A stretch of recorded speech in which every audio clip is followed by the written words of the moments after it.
Hey, we're back at it again with a list detailing all the brutal spots that happen in the WWE, so it's time to bust out the Pinot Noir, squirt that Tommy K bottle because violence is my middle name. Actually, it's Michael, which is pretty boring, but this list is not boring because it's got aggression, broken bones, and more shattered furniture than when my dog has diarrhea. So here we go with round 2. With this in mind, I'm Jules of WhatCulture.com, and these are the 10 most dangerous WWE SmackDown spots in history. Number 10, Shane's Leap of Faith. If anyone else had performed this stunt, it would probably rank a lot higher on our list, but since it's Shane McMahon, it only sneaks on at number 10, just because the little bugger can't stop throwing himself to his doom to make up for the most awful worked punches in history. Here it was AJ Styles lying in wait on the commentary desk, which was a prelude to their match at WrestleMania 33, in which they succeeded tearing the roof off the Camping World Stadium despite everyone lamenting that they were paired up at all. For Shane, it was just another day at the office, but it's still a pretty dangerous move. If you mistime your jump, you or your recipient can easily find yourselves waking up in hospital the next day,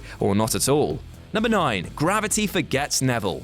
Neville, aka our boy from the Toon, aka Andy Murray's emo brother, is and always was a spectacular performer and will be once more when the WWE lets go of the stranglehold they have on his contract. Dubbed the man that Gravity forgot, it was so easy to see how he earned this moniker when on SmackDown in 2015 he ascended a ladder during a 6-man tag match and proceeded to fling himself off down to the other competitors below. Now, ladder spots are always dangerous, but here it was the fact that Neville launched himself off with extra gusto that made it incredible. True, there were many people to catch him, but that added lift on top of the 15-foot ladder to the outside of the ring is what we term ultra ballsy. Number 8, Benoit's crashing headbutt. TLC 3 was a bananas event. Putting that sort of outstanding spectacle on a non-pay-per-view show is insane, as were the spots that were showcased in this body-battering circus. To be honest, there's 2 entries on this list from that event, and we kick things off with Chris Benoit performing a diving headbutt onto a prone Matt Hardy who was catching some sleep on a table outside the ring. Unfortunately for him, Matt was just plain bossing the cheeky little whippet, and the future broken woken one rolled off the table in the nick of time with Benoit in turn crashing through the table and smashing hard on the thinly padded floor below. Now, we see wrestlers take falls to the outside of the ring fairly regularly these days, but generally they land on their side with their arms outstretched to break their fall. Here, however, Benoit makes no attempt to rotate his body, instead hitting front first into the ground.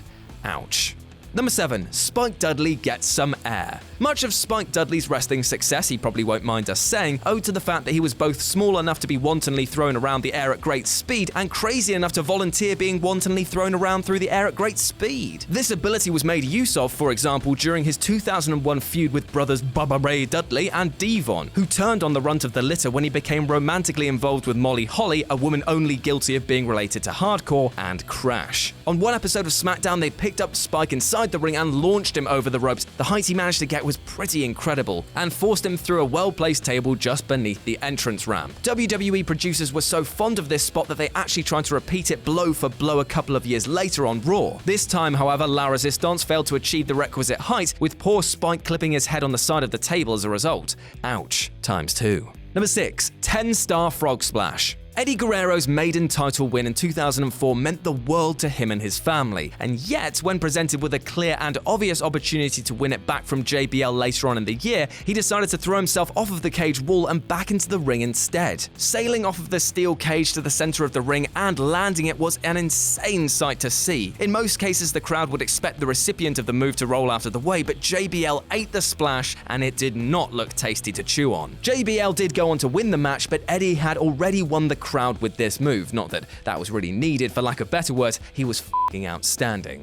Number 5, Brock Lesnar versus Zach Gowen. Who would have thought that the seemingly tasteless matchup between a one-legged wrestler and Brock, I have a hard-on for violence Lesnar, would turn out to be one of the most brutal and best heel moments of the time? The sight of Big Les throwing around the poor boy in front of his own mother, by the way, was sickening and enthralling in equal measure. From start to finish, the entire match seemed a lot more violent than usual too. Lesnar's wicked chair shot to his opponent's head was one of the most sickening ever seen outside of ECW, and he followed it up with twice F5ing him into the steel ring post. Gowen rode the storm with unbelievable endurance, cementing his short run with flair. And no, that wasn't a joke about him missing a leg. His missing limb never held him back, but then again, as shown here, Brock didn't hold back either. Number 4, Brock Lesnar and The Big Show break the ring. Right, so while The Big Show has admitted that this spot was 100% planned, it doesn't mean that it wasn't implicitly dangerous. With two giant men on top of a turnbuckle, there's so much that can go wrong, yet the sheer strength on display from the Beast Incarnate is truly the most impressive thing here. Directing a move that ends up with the very ring imploding is always going to look great, but when it's done this well for a split second, you could almost believe it was real. Number 3, Jeff Hardy is insane. I could just really stop at the title with this one, couldn't I? Seeing that Jeff loves to put his body first and his sanity second when it comes to his wrestling style. Now, there are numerous spots that you could attribute to the words, "How the f*** does anyone survive this?" But once again, TLC 3 comes near the top. As Bubba Ray was prone on the announce table, the charismatic Enigma leapfrogs over a ladder onto the Dudley below. The sheer height, precision, and balls to pull this off are remarkable, and it's a wonder that no one was seriously hurt.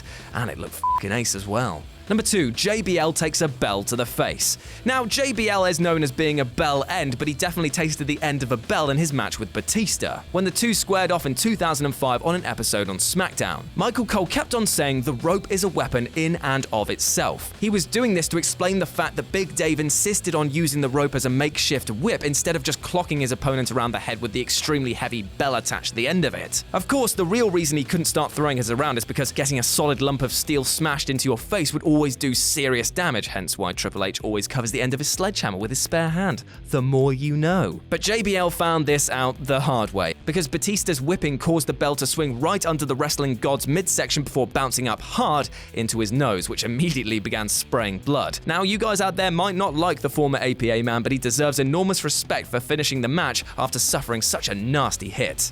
And number 1, Vince gets KO'd. Vince McMahon can be accused of many things, but not willing to sacrifice for his company is not one of them. Case in point, the in-ring segment he shared with Kevin Owens in September of last year. Not only did he volunteer to take a fierce-looking headbutt from the prizefighter, he actually leaned into it at the very last moment, deliberately drawing blood in the process. Now, a lot of people claim this to have been a work with fake skin being used in some form, but then again, this is Vince, so he may well have done it au naturel. At 72 years of age, this was a truly impressive feat, and if not done by absolute pros, could have seen the chairman concussed or worse, chair-bound. Like his wife, who he cheated on. Like I said, he's a mad bastard. He's done a lot of mad things, but I'm glad he's still alive.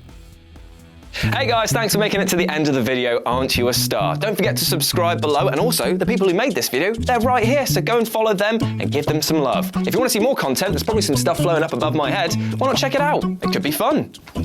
I'm not your dad.